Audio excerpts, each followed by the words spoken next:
नमस्कार मित्रांनो, good morning. आज आपण चाललो आहे पुन्हा एका नवीन राईडसाठी आणि आज आपलं डेस्टिनेशन आहे मल्हारगड, जे की पुण्यापासून 35 किलोमीटर अंतरावरती आहे. तर आज आपण भेटणार आहोत आदित्यला. सो त्याच्यावर आपण आज राईड करणार आहोत. सर आपण पहिल्यांदा त्याला पिक करणार आहे. त्याला भेटल्यावर चहा पाणी नाश्ता करून परत आपण निघणार आहोत राईडसाठी.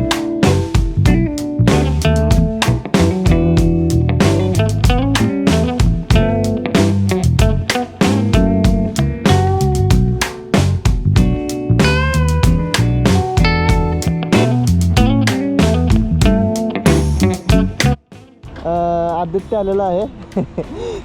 नेहमीप्रमाणे त्या लोकेशनला नाही, त्या लोकेशनला भेटला आहे. हॅलो, तू नेहमी तिकडे बघत असतो. हां, गुड मॉर्निंग. तर हा आहे आदित्य गावडे. ह्याच्यावर मी नेहमी राईड करतो. तुम्ही पाहिलं नसेल, तुम्ही हा माझा 5वा ब्लॉग आहे. सो तुम्ही याला पाहिलं नसेल, पण याच्या ब्लॉगमध्ये मी आहे. कारण की 1.5-2 वर्ष 3 वर्ष आय थिंक आपण राईड करतोय. तर येस, तर आता आदित्य गाडी चालवतोय आणि मी मागं बसणार आहे. आमचं ठरलं होतं की 2 बाईक घ्यायच्या, पण नंतर प्लॉट चेंज झाला आणि आता एकच बाईक घ्यायची आहे. सो याची धन्नो घ्यायची होती. ठीक आहे, तर आता आपली लालपरी येते आणि हा गाडी चालवतोय. सो मी मागं बसणार आहे.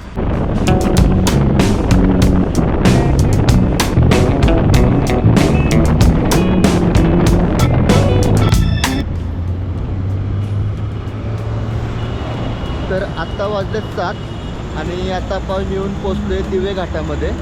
तर फॉग भरपूर आहे आणि तुम्हाला एक व्ह्यू दाखवतो. तर हा खाली आहे मस्तानी तलाव. ठीक आहे, तो आपण या मार्गे आलो आहे आणि खूप चांगला व्ह्यू आहे. तर विचार केला होता की सनराईज पाहावा. वेट करतो की आपल्याला एक छान व्ह्यू भेटेल सनराईजचा. जर भेटला चान्स तर दाखवेल, नाहीतर मग गडावरती जाऊन दाखवेल. तर मित्रांनो, आता मी तुम्हाला रूटबद्दल सांगणार आहे की पुण्यावरून आपण मल्हारगडला कसं पोहोचायचं आहे. पुण्यापासून मल्हारगड हे अंतर सुमारे 35 किलोमीटर आहे. पुण्याहून सासवडला निघाल्यावर दिवेघाट हा संपल्यावर 4 किलोमीटर पुढे जाऊन काळेवाडी फाटा लागतो. स्वतःचे वाहन असल्यास थेट गडाच्या दक्षिणेकडील पडलेल्या बुरुजापर्यंत पोहोचण्याचा हा सर्वात सोपा मार्ग आहे. काळेवाडी गावातून जाणारा हा रस्ता फारसा परिचित नसला तरीही अतिशय सोपा आहे. दिवेघाट सोडून वर आल्यावरती आपल्याला डाव्या साईडला पांडुरंगाची खूप मोठी मूर्ती अशी पाहायला भेटते. तर तुम्ही पाहू शकता, या ठिकाणी तुम्ही अवश्य भेट द्या.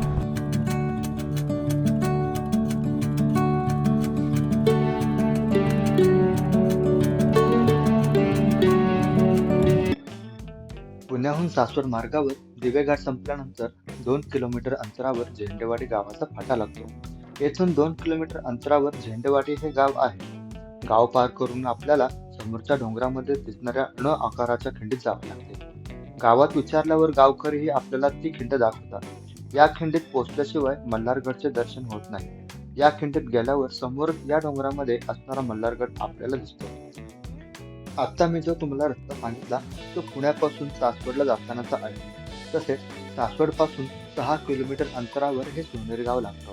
या गावाला एसटी जाते ती सासवडवरून, पण सासवडवरून ही बस 3 वेळा म्हणजे सकाळी 10 वाजता, दुपारी 2 आणि संध्याकाळी 5 अशा वेळेत भेटते. सोनेरी गावातून समोरच दिसणारा मल्हारगड आपले लक्ष वेधून घेतो.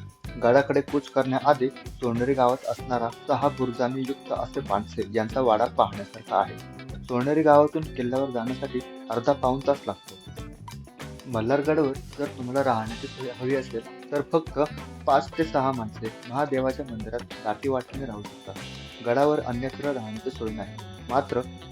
मात्र पायथ्याला असणाऱ्या सोनेरी गावात किंवा झेंडेवाडीत शाळेच्या आवारात राहता येते.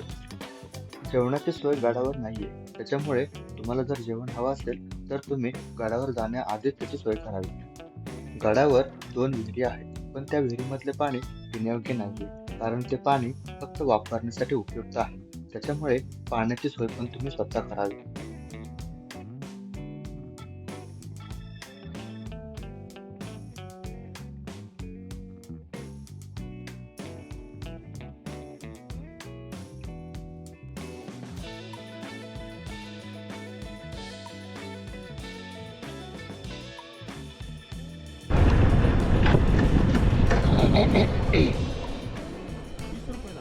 हां 20 20 रुपये का सुटत का ऑनलाईन करण्याचं.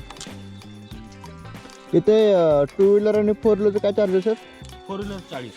4 व्हीलर चार्जेस आणि 2 व्हीलर 20 रुपये. ठीक आहे. तर गाईज इथं 2 व्हीलरसाठी 20 रुपये चार्जेस आहेत आणि 4 व्हीलर 40 रुपये आहे. मल्हारगड वृक्ष संवर्धन समिती हे 40. हे ट्रॅव्हल्स असले तर 150. हां आणि हे 4 व्हीलरसाठी 40 रुपये आणि ट्रॅव्हल्ससाठी 150 रुपये. थँक्यू. मोठी गाड्या गेल्या तर भरपूर. वरती काय खायला स्पॉट आहे का हो? खायला नाश्त्याला आहे ना?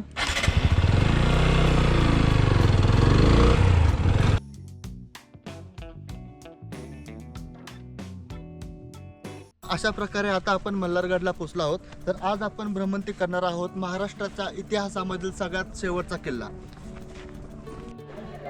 मल्हारगडच्या सुरुवातीलाच आपल्याला एक बोर्ड पाहायला भेटतो. त्या बोर्डवरती मल्हारगड आणि त्याचा इतिहास पाहायला भेटतो. तर गड चोरून आल्यावरती हा चोर दरवाजा आहे. तर आपण चोर दरवाजा पाहत आपण वर चढणार आहोत.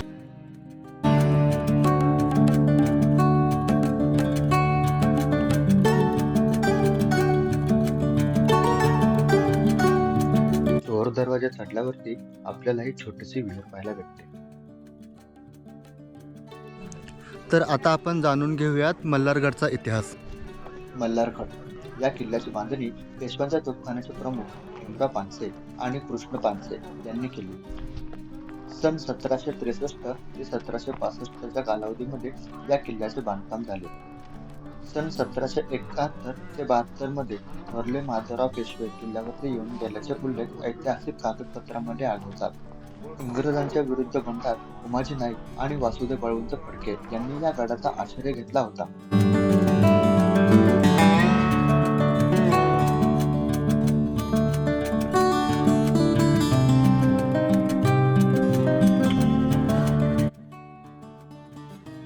महाराष्ट्राच्या सर्व किल्ल्यामध्ये सर्वात शेवटी बांधला गेलेला म्हणून हा मल्हारगड किल्ला प्रसिद्ध आहे. मल्हारगडावरती आपल्याला 2 मंदिर पाहायला भेटतात. त्यापैकी एक छोटं मंदिर आहे आपलं खंडोबाचं मंदिर.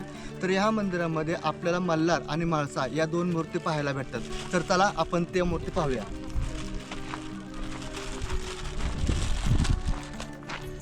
तुम्ही पाहू शकता हे आपले मल्हारी आहेत आणि मल्हारी साईडला म्हाळसा बसलेली आहे. तर अशी यांची मूर्ती आहे. येळकोट येळकोट जय मल्हार, सदानंदाचा येळकोट. खंडोबा देवाचं दर्शन घेऊन झाल्यावरती आता आपण चाललोय महादेवाचं दर्शन घ्यायला. कारण की 2 मंदिरापैकी एक मंदिर महादेवाचं पण आहे. तर चला आपण त्या महादेवाचं दर्शन घेऊया.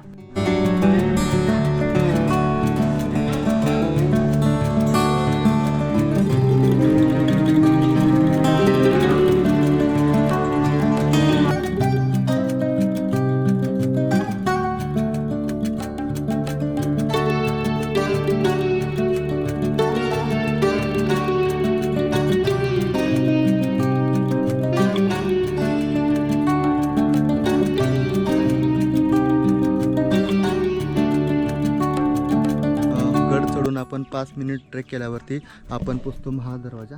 तर आपण महादरवाजापासून आतशी एंट्री करणार आहोत.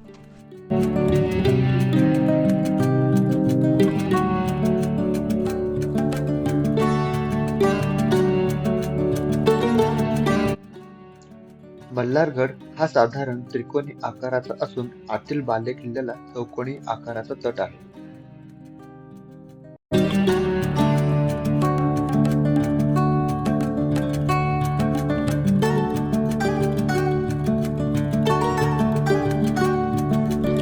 महादरवाजा चढून आपण वर आल्यावरती आपल्याला महादरवाजाच्या वरच एक मोठा बुरुज लागतो. तर चला आपण तो बुरुज पण पाहून घेऊया. तुम्ही पाहू शकता हा महादरवाजा आहे आणि इथून असं वर चढत आल्यावरती आपल्याला पुढे जायचं आहे.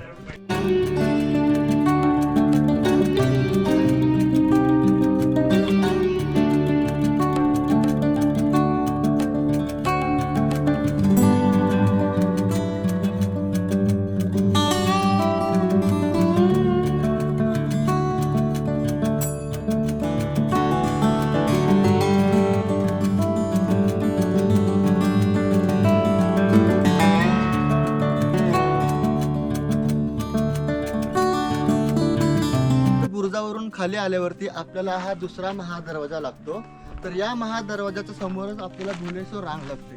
तर या भुलेश्वर रांगच्या पलीकडेच दिवेघाट लागतो. तर खास दिवेघाटवरती लक्ष ठेवण्यासाठी हा मल्हारगड स्थित केला होता. मंदिरांचं दर्शन घेऊन झाल्यावरती थोडंसं पुढे आल्यावरती आपल्याला राजवाडा अवशेष पाहायला भेटतं. आता राजवाडा अवशेष ह्याला का म्हणतात तर तुम्ही पाहू शकता पुढे हे पूर्णपणे इतिहासकालीन राजवाडा होता आणि पुढे खोल्या पण आहेत. तर यांचं पूर्णपणे अवशेष झालेलं आहे, त्याच्यामुळे आपण याला राजवाडा अवशेष असं म्हणतो.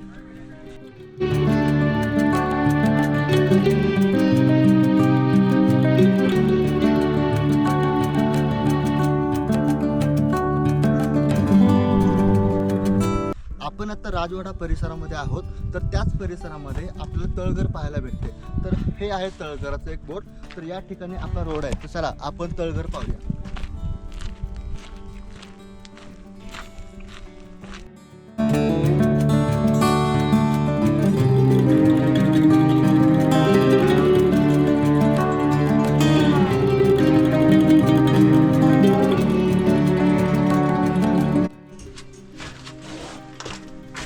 तर पाहू शकता हे तळघर आहे. तर तुम्हाला मी पूर्णपणे आत जाऊन दाखवू शकत नाही कारण की आतमध्ये अंधार आहे आणि तुम्हाला काय दिसणार पण नाही. पण हे तळघर खास धान्य वगैरे ठेवण्यासाठी वापरलं जायचं. राजवाडा अवशेष लगतच आपल्याला एक विहीर पाहायला भेटते. तुम्ही पाहू शकता हे मंदिर आहे, त्याच्या थोडंसं पुढे आल्यावरती हे विहीर भेटते. तर याच्या पुढे अजून आपल्याला एक चौकोनी आकाराची विहीर पाहायला भेटते. तर चला आपण ती चौकोनी आकाराची विहीर पाहूया. एक विहीर पाहून झाल्यावरती आपली सगळ्यात मोठी विहीर पाहायची राहिलेली आहे. तर तुम्ही पाहू शकता ही आहे विहीर आणि ही चौकोनी आकाराची विहीर आहे. आणि या तुम्हाला दाखवतो.